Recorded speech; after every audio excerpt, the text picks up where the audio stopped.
আসসালামু আলাইকুম। আপনারা কেমন আছেন? আশা করি সকলেই আপনারা আল্লাহ তাআলার অশেষ রহমতে ভালো আছেন। প্রিয় ভাই ও বন্ধুরা, আমাদের এই চ্যানেলের পক্ষ থেকে আজকে আমি আলোচনা করব আপনারা কিভাবে বট পাট চাষ করবেন সে বিষয়ে। তো আমাদের এই চ্যানেলে বট পাট চাষ করার আপনারা সহজ উপায় জানতে পারবেন। তো এও জানতে পারবেন কোন জমিতে বট পাট চাষ করলে বট পাট ভালো হয়ে থাকে। তো প্রিয় ভাই বন্ধুরা, সেজন্য আপনাদের কি করতে হবে, এই ভিডিওটি আপনাদেরকে শুরু থেকে শেষ পর্যন্ত দেখতে হবে। তো প্রিয় ভাই বন্ধুরা, আগে দেখে নিন বটপাট কীরকম।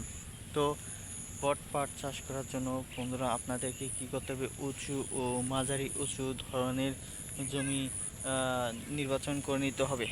তো আপনাদেরকে খেয়াল করতে হবে যে সেই জমিতে বৃষ্টির পানি যেন জমে না থাকে। তো উঁচু মাঝারি জমিতে বট কিন্তু ভালো হয়, কারণ সেখানে পানি জমে না থাকার কারণে। তাছাড়া প্রিয় ভাই ও বন্ধুরা, বট পাট চাষ করার জন্য দোআঁশ মাটি ইন দোআঁশ মাটি সিলেক্ট করবেন।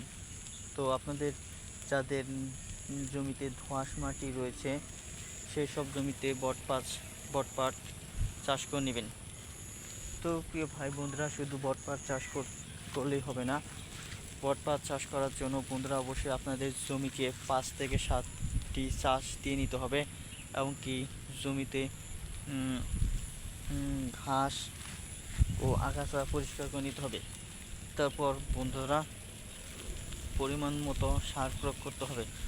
তো ভিডিওটি আপনাদের কেমন লাগলো তা অবশ্যই কমেন্টের মাধ্যমে জানিয়ে দেবেন। ধন্যবাদ আপনাদেরকে।